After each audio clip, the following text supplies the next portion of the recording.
Welcome. Happy Friday. I very quickly before class graded all of the reflective writing for this week. Thank you for filling that out. Almost everyone got it in. If you haven't yet, please do so soon. It's important this week. I think, especially in physics classes, we tend to ignore the mental health aspects of things, and it can really drag on you, especially this time of year when workloads tend to be going up and weather tends to be getting worse, and all the other things that are happening tend to happen. So just know that it's important to take care of yourself. It's important to know when things aren't going well and to be honest with yourself, and to get help when you need it, because it's there and it's available. And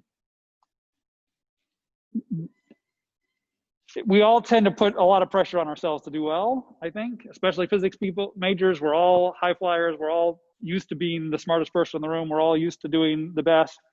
And at some point that stops happening. And when that happens, that can be a difficult thing to accept about ourselves. And it doesn't define us. It doesn't affect who we are. And it doesn't really affect what our potential is or where we're going to go in life. So just be aware that, taking it down a notch and the expectation level that you have for yourself can be a little bit, and not to say you shouldn't strive to do as well as you can, because obviously you should, but to take the wins and losses as what they are, as they come along. So these are hard lessons to learn. I'm still learning them today. So so thank you for being open in the reflective writing. My door's always open if you need to talk more, but know that that's there.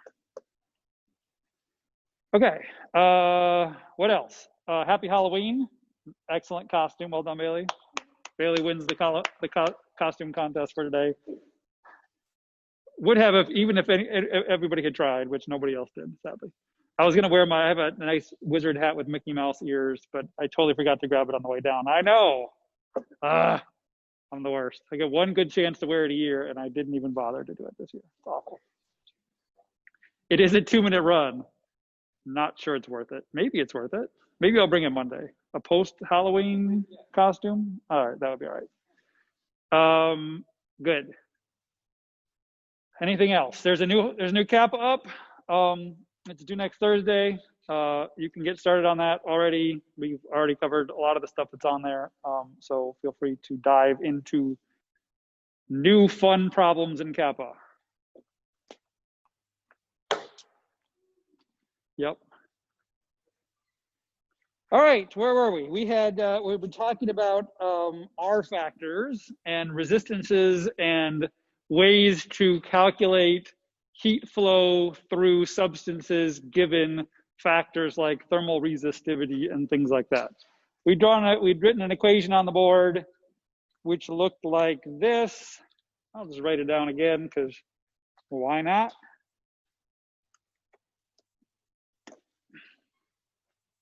I'm going to close this out and click back on here. Now this should work. So P sub C, I already wrote this equation down last time, but just to remind you what we were talking about. This is the power transferred through a substance by conductivity. P for power, so we're talking about energy per second transferred some through material. The subscript C is for conduction. You've got a QC over delta T. Q, again, remember, is the heat flow. So this is the heat added to a system, right? So Q is energy, P is energy per second. This makes sense unit-wise.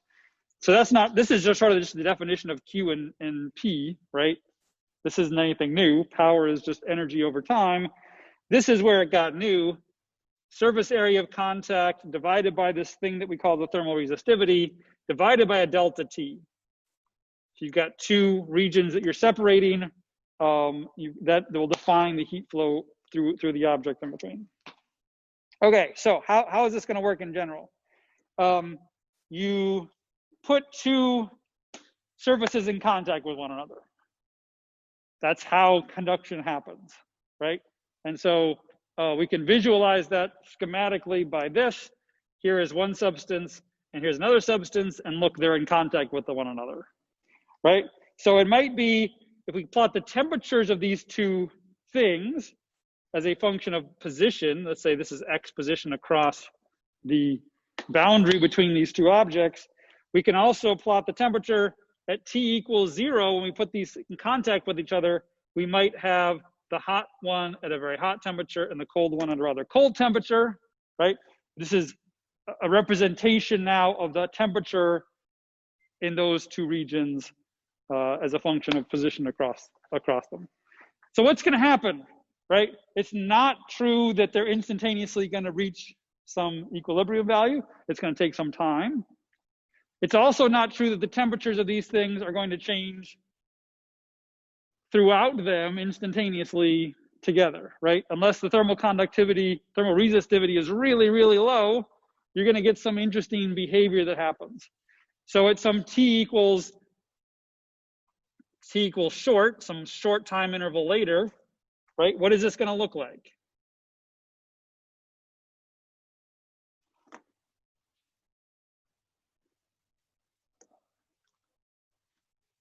Yeah, the hot will be a little less hot and the cold will be cold, but depending on how short it is, it might be that some of the hot elements of some of the regions of this hotter haven't yet even changed temperature at all.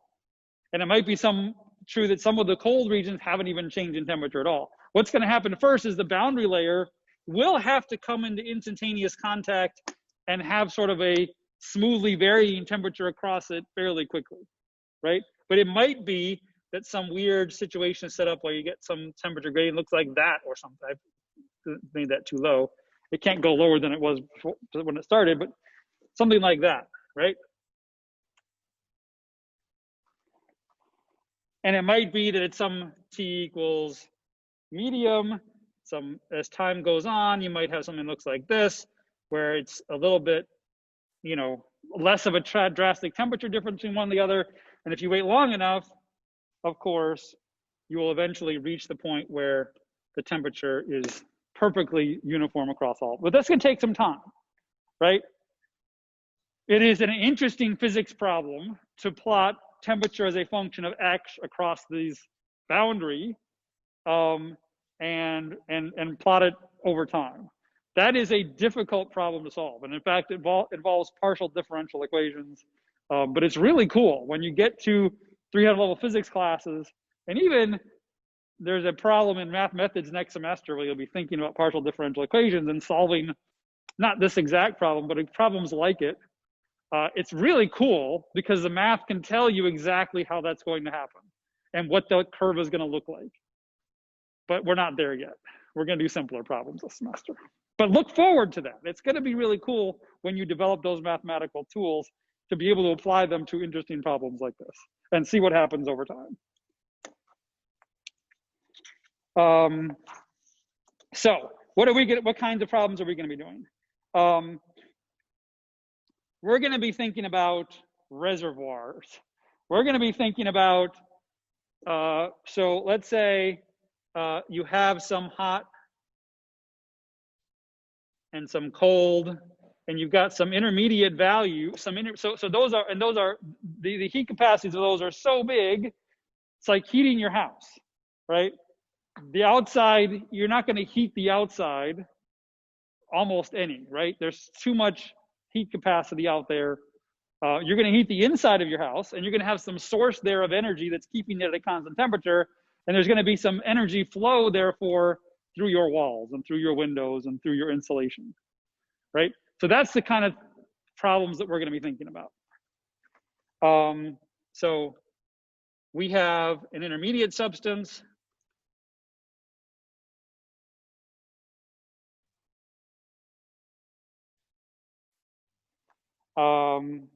Insulation in the attic, windows. Here, so this was not a steady state problem until we got to thermal equilibrium. This can be a steady state problem if we hold the T hot and the T cold fixed, either by having them be a reservoir such that no matter how much energy you put into it or draw from it, you're not going to change it, or by, let's say, the inside of your house having some energy source that's keeping that temperature constant, or energy sink that's keeping that temperature constant. This can be a steady state problem.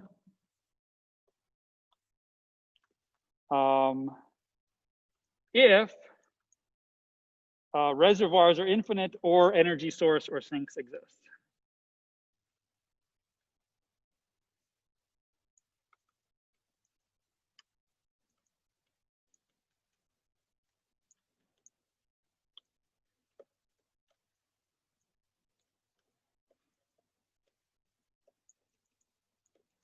Which is the case for heating your house.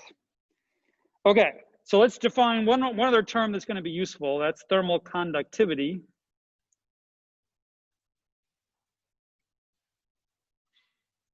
And this is how easily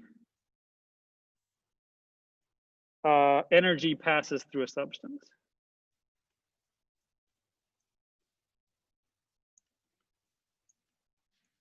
It is very much related to thermal conductivity. Substance, there we go.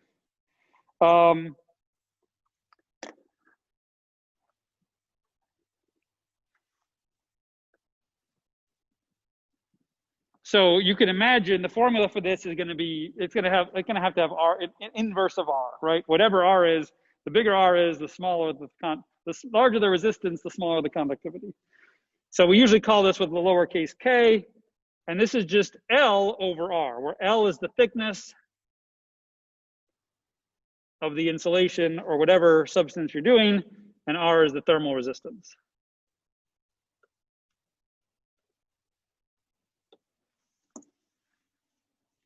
The units of K are watts per Kelvin meters. And so you can rewrite our power equation from above as Q over delta T. This is K times A times TH minus TC, delta T divided by L.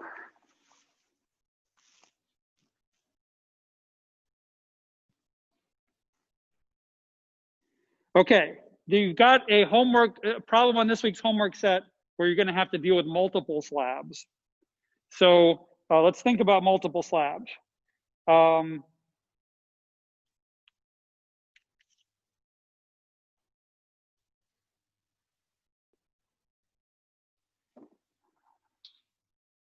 So let's see, I've actually got PowerPoint on this. Aha.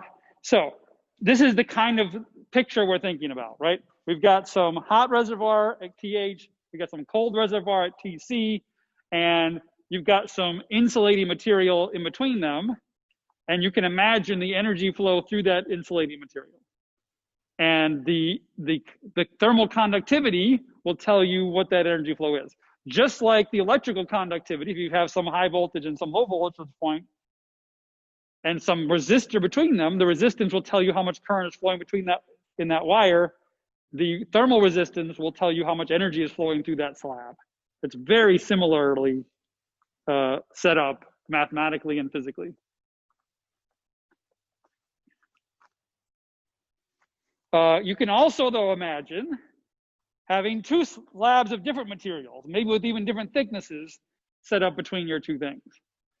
The key to solving these equations is to remember that, just like in a circuit where you're connecting a single path between your high voltage and low voltage point, what's true about the current that has to flow through all of those resistors in that current, in that circuit? It's been a long time since we thought about currents. We're going through wires. But think about a battery that you've hooked up, and you've got wires with resistors set up here. What's true about the current in all of those through the whole circuit? It has to be the same, right? There's no way to have higher current flowing here than here. It's sort of like water through a pipe, right? You can't have, if it's flowing higher at one point than another, it's going to be building up, and that's not a sustainable situation, right? It has to be the case that the same amount of current is flowing through that whole system. It has to be the case here that the same amount of energy is passing through slab 1 per second as is passing through slab 2 per second. There can't be different amounts of energy moving through one of these slabs than another. Otherwise, you have energy building up somewhere and temperature changing, and it's not a steady state situation. You will eventually reach a point at which constant amount of energy is flowing through every single part of the region between these two slabs. That's the key to solving at least a couple of the problems in next week's homework set, is to make sure you're setting the power, the energy per second, the Q per second in each of those slabs equal to each other. Okay, so multiple slabs, set all powers equal to each other.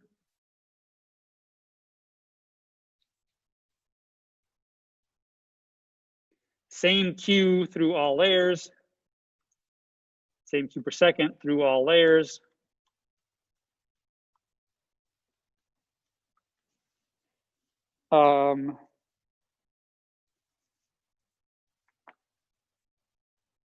Oops, wow, I did not mean to do that.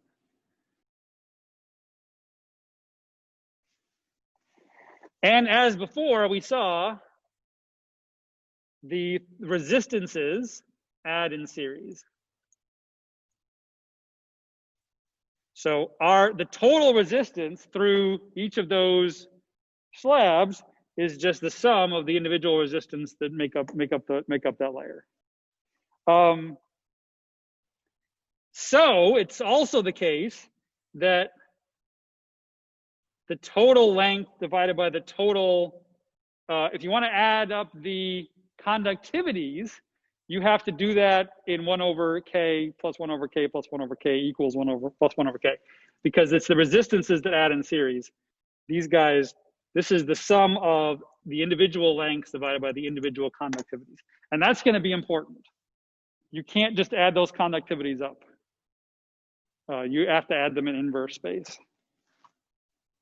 Okay, you don't have any real intuitive sense of how this works other than the intuitive sense of how electrical resistors and electrical conductivity works.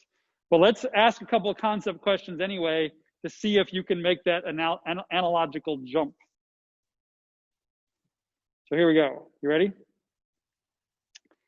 So you've got, again, exactly the same thing, except you've got a cold reservoir on the left, you've got a hot reservoir on the right, and you've got, in this case, 3 different thermal insulators separating these two reservoirs, right? And I'm showing you the temperature gradient across each of these slabs. So the question is, which of these materials has the highest thermal conductivity? Talk it over with your neighbor.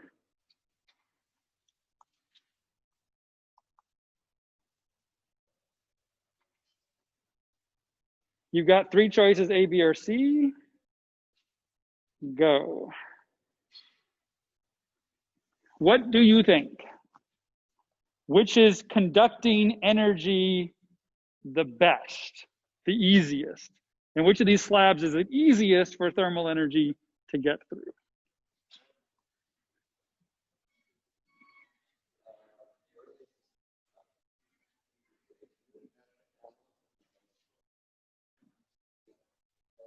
Again, there's no real pressure on this because there's no points involved, but there's the pride of knowing that you figured it out.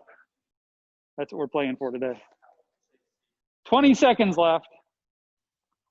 Throw up an answer.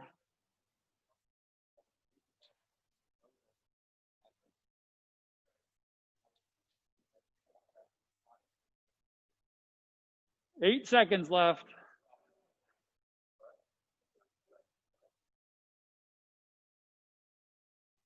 Oh, come on. So many people didn't answer this. I'm going to give you another 10 seconds, but that's it. Throw up an answer, whatever you think it is.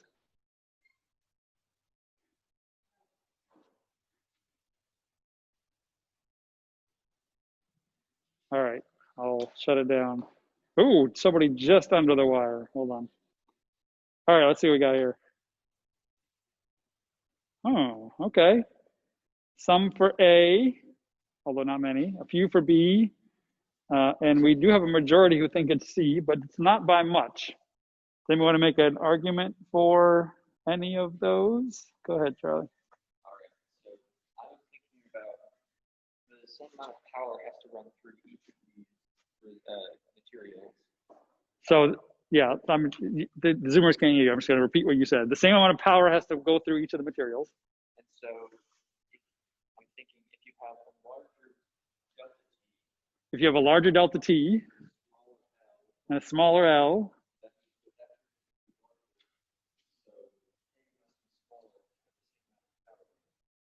K must be smaller to have the same amount of power as a material with a small delta T and a large L. So that's an argument for which of these being the highest thermal conductivity. For B having the largest thermal conductivity. Because it has a big L and a small delta T. Maybe want to make an argument for that one or another one? Go ahead, Isaac.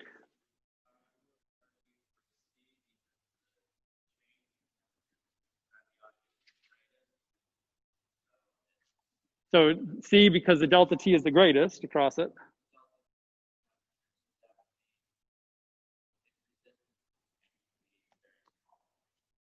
So its resistance change must be very small.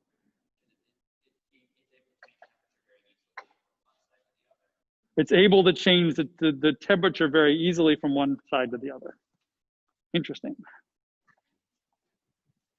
How are we going to decide who's right? Besides me just telling you. let's make the analogy with circuits. Let's say that instead of a temperature difference between these two sides, it's a electrical potential difference between these two sides. Which of these would have the largest resistance? If these are three resistors in a circuit, which has the largest? Which would have the largest resistance? No. B would have the largest resistance. Why so? Because it has the smallest delta V.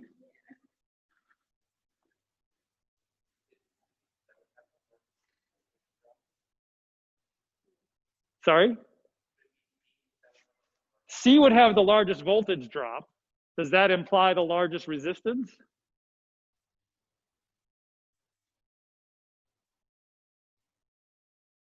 Wow, it's been a while since analyzed too. Go ahead, Dan.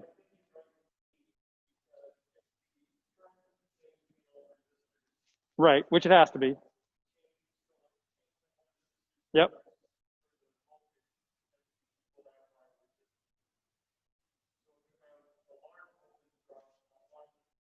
Yep. Right. Right. So in order, V equals IR, remember Ohm's law.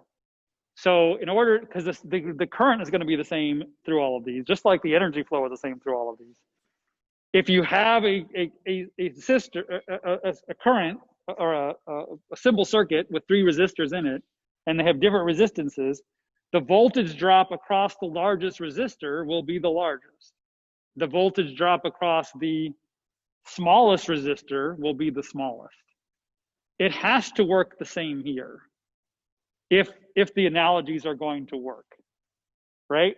And so we expect that slab that has the largest delta T per L has to be the one with the largest thermal resistivity by the exact same analogy. And so therefore, the one with the largest resistivity must have the smallest conductivity, and therefore it must be the one that has the largest conductivity must be the one with the smallest delta T per L of them. So the slope does tell you the relative conductivity of each of them, but which way it goes can be confusing. Almost half of you guessed one and almost half of you guessed the other.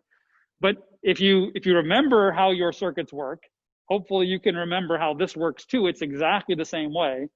The bigger the slope, the bigger the resistivity has to be.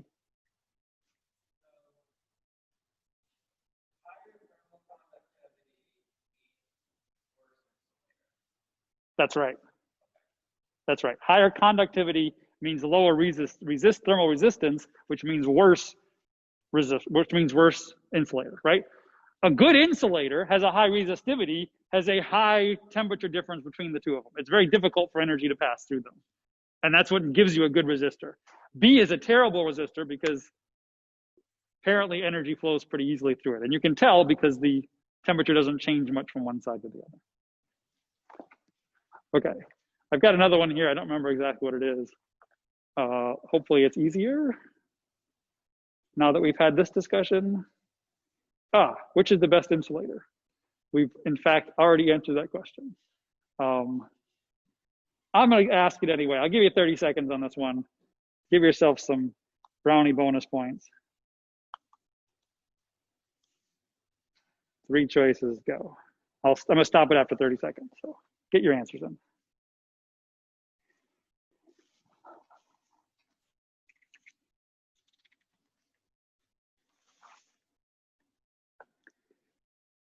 I think this is a good conceptual way of visualizing what's happening with this, though. If you can understand this, then I think you're well on your way to understanding the whole process of thermal conductivity and thermal transfer of energy. All right, I'm going to stop this.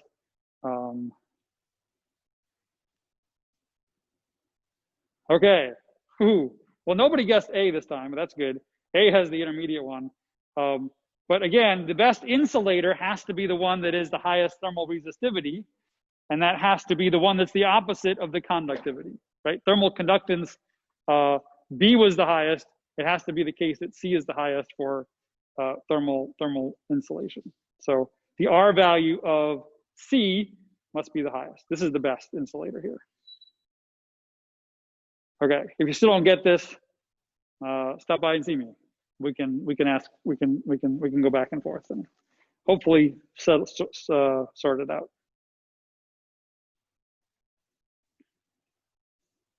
Okay, cool.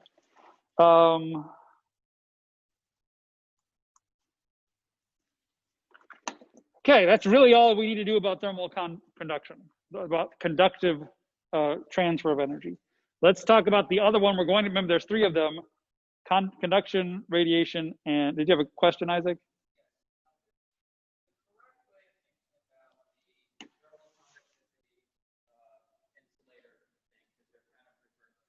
Right.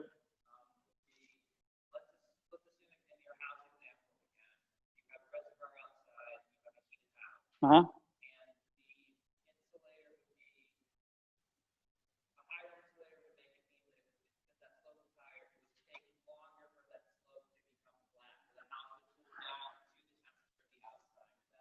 Yeah, I mean, so right. So in the analogy, you want to do the house analogy with a single slab of insulation. Obviously, it doesn't matter what the insulator is or how good it is. That's going to look the same no matter what. You're going to have TH on one side and TC on the other side, and the slope isn't going to change no matter what you put for R if you have a single slab, right? So that doesn't really tell you anything with a single slab.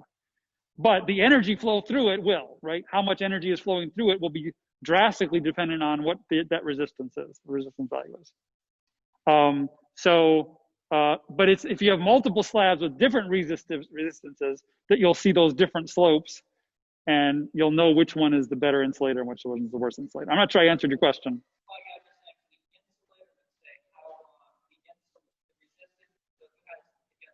That's right.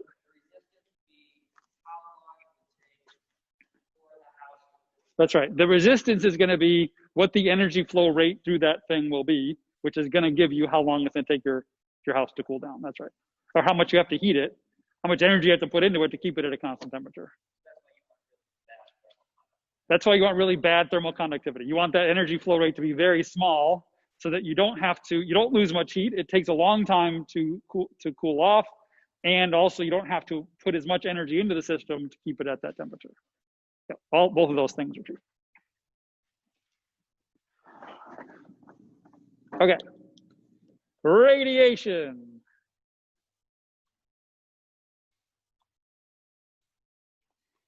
So this is fun. how much energy we know. So one of the things about radiation was every object in the universe with non-zero temperature, by which I mean every object in the universe, emits light, emits radiation, emits electromagnetic waves. How much waves do they emit? How much energy is radiated? The total power radiated from an object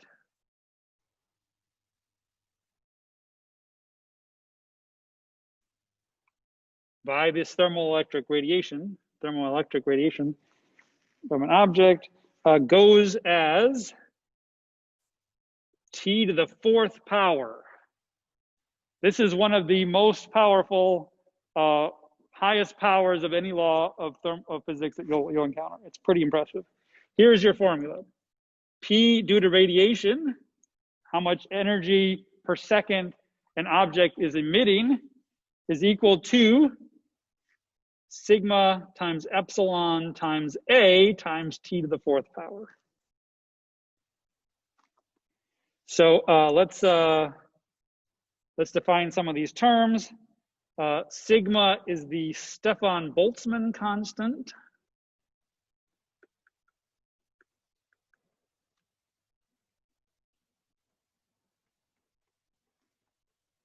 It is actually, I didn't write it down, but it's a combination of a lot of other physical constants like Planck's law, Planck's constant, and the Boltzmann constant, and the charge of the electron, mass of the electron. I don't know. There's a lot of them that go into that. There's pi's in there and fours, but it is about equal to 5.67 times 10 to the negative 8 watts per square meter per Kelvin to the fourth. So it's not its own fundamental constant, but it is made up of other fundamental constants that are important. Epsilon is the emissivity of the object. This is a unitless number between 0 and 1.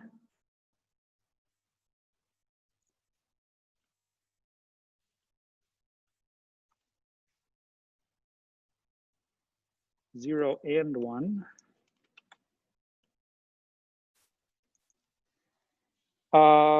That depends on an object surface.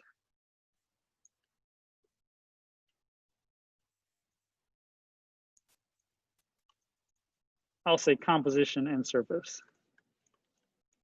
More on this later. But for now, it's just a number that varies between 0 and 1. The A is the surface area of an object.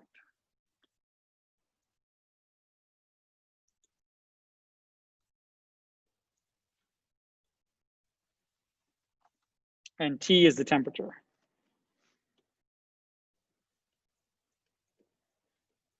Okay, note, this is the absolute temperature of the object. This is not a delta T. You cannot throw degrees Celsius into this equation and have it work. It will not. From here on out, we have to be using kelvins pretty much exclusively.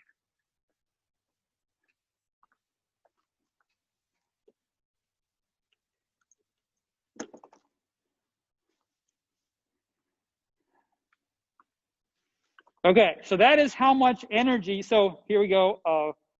So the T to the fourth power is obviously a very strong effect. The hotter you are, the hotter the object is, the more it's going to be radiating, more power is going to radiate by a lot. If you double the temperature of an object, and again in Kelvin, right? So doubling the temperature of a 0 Celsius object means taking it from 270 Kelvin to 550 something Kelvin, 540 something Kelvin, right? That is, it's a lot, but doubling the temperature of an object will make its energy per second radiated go up by a factor of 16, 2 to the fourth power. That's a huge factor, right? Power is a very strong function of the temperature of an object. So here are some cool pictures. Here you have a cold-blooded lizard, which is very much colder than a person's hand that's holding that lizard. And you can see these are all thermal cameras that is measuring the actual energy that's being emitted in light by each of these objects. And you can see that the hand is a lot brighter than the lizard because it happens to be a lot warmer than the lizard. By the way, if we turn off the lights, why don't we glow? Why don't we see each other in the dark? Because the light that we're emitting is not in the visible part of the spectrum. Because we're not hot enough. I mean, we're all pretty hot, but we're not that hot that we're actually moving and glowing in the dark. We are all though emitting light all the time in the infrared. And if we could see in the infrared, we could turn off the lights and we would be actually all be glowing. And we could see each other pretty well. This is how infrared night vision goggles work, right? They are just an infrared sensor that extends far enough that it can pick up the light that's actually emitted by objects that are warmer than the environment. And so that's what these images are. These are all thermal images. Here you can see a person with a horse. We decided that horses are slightly higher body temperature than humans because that was the 100 scale on the Fahrenheit scale. And sure enough, look at this horse. Its body is quite a bit warmer than the mane, than the saddle, than this bar, and even than the woman. Although you can see the woman's face here, although her eyes do look pretty bright. Here's a dog. You notice the dog's tail kind of disappears, and the nose disappears, and the ears. These are the coldest parts of a dog, right? The body temperature of a dog is probably pretty similar to that of a human, but as you get down to the extremities, it gets cooler, and it's just not emitting as much light because it isn't as hot, it isn't as warm. And so it doesn't show up as well. Here is a thermal, this is a useful thing to do to your house. If you want to figure out where you're losing the most energy, you can do a thermal scan of your house and see, oh yeah, where are you? So again, the places that are warmest are the places where you're losing the most energy and the most heat. And those are the places you want to insulate. Typically that's the peak of the roof because all that warm air tends to rise up there and wants to get out. And it's typically the windows, right? These windows are emitting a lot of energy. So modern windows are pretty good because they're double paned. In fact, one of your homework questions next week is to compare the thermal properties of a double pane window to a single pane window. It's a pretty stunning difference in terms of how much heat is kept in. So this is a real thing. We're all emitting light all the time. And how much light we emit is a very strong function of how hot, what the surface temperature of that thing is. Okay, so you might think then, why aren't we all getting cooler? Why aren't we all losing energy at a constant? We are losing energy at a constant rate by radiation, but we're also absorbing energy at almost a similar rate. So at a pretty similar rate. Objects can absorb energy too.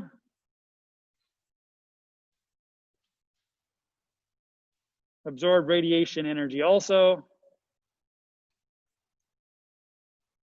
So what is the equation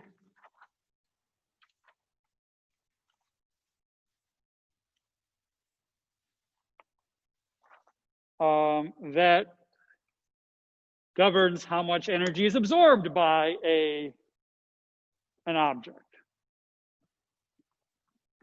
If the environment is at a uniform temperature, then this is what's going on.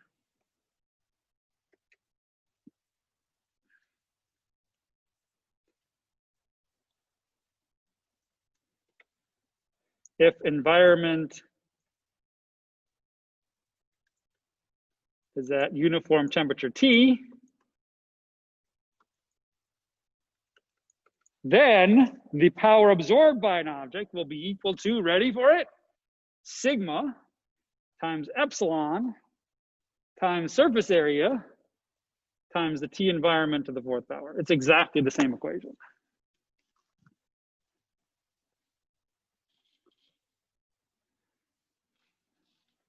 So we think about, obviously, we are sitting in a room comfortably here where our bodies are at a higher temperature than the surroundings, right? It would be pretty uncomfortable in this room if it were 98.6 degrees in here. It's probably in the mid to low 70s, which is very comfortable for us. So we're actually emitting more energy by radiation than we're absorbing by radiation. So we are losing energy a bit.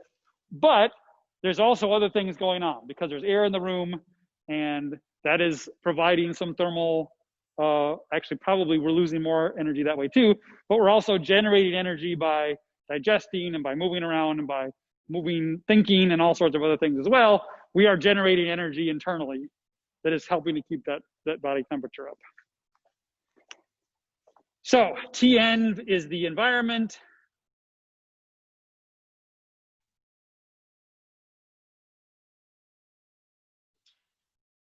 Epsilon is exactly the same as above.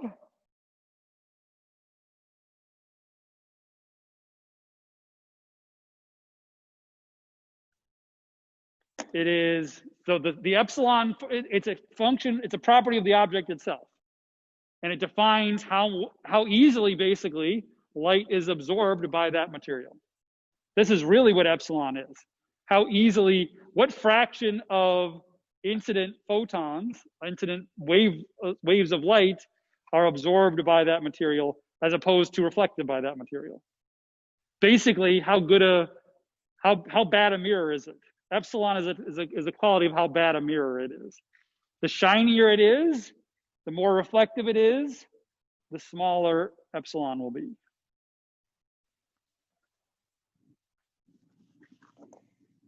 So this sets how much energy is emitted and absorbed.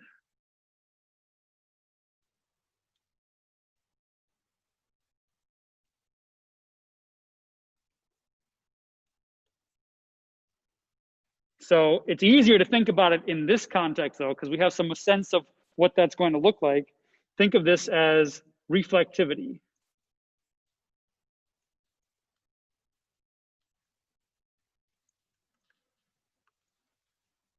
So epsilon equals 0 will be total reflection.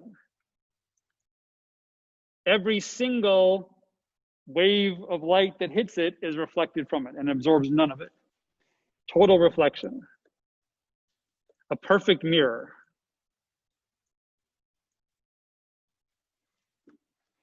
Epsilon equals 1 will be total absorption.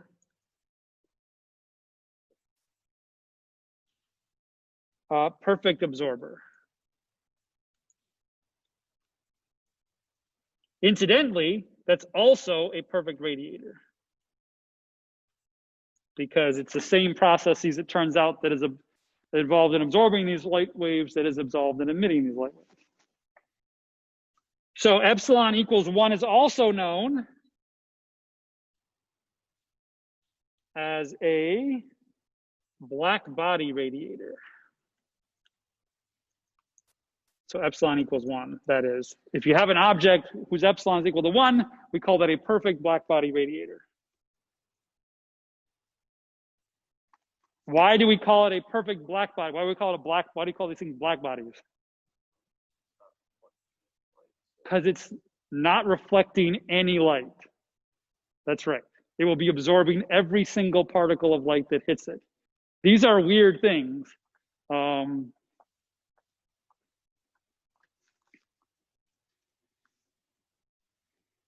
These are some cool videos. There are no objects that we can see and make that are perfect black bodies, but we have developed techniques to paint objects with substances that make them in the visible light, epsilon basically equal to 1, at least in the visible part of the spectrum. And these things have very weird properties. Let me show you some videos. This thing is called Vantablack. It involves some carbon nanotubes and things. Oh, hold on. How am I going to do this? I guess you don't need to see. You don't need to hear the video. You don't need the sound. So again, you've got some square surface that's been painted with Vantablack, and you've got some spherical ball that's been painted with Vantablack, and you cannot tell anything about the surface features of this object because no light is bouncing off of it at all. The only reason why we can tell that surfaces have features is because light bounces off of them, and we can see the differences in those features and that texture. If epsilon is equal to 1, all of that goes away, and you lose all properties. It's just gone.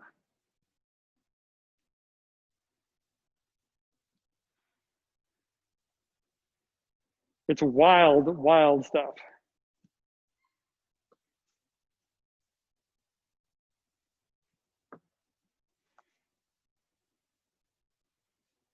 Here's another one.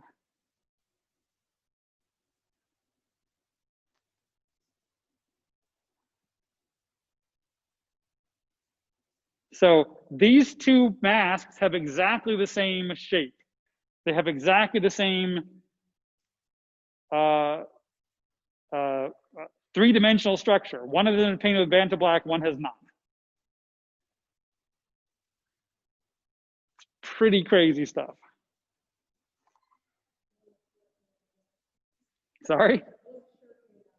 You want a shirt made out of it? That would be weird, wouldn't it? I mean,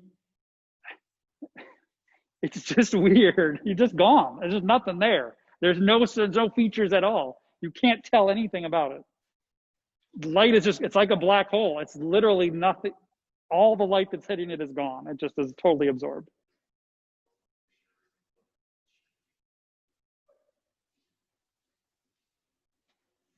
Crazy stuff.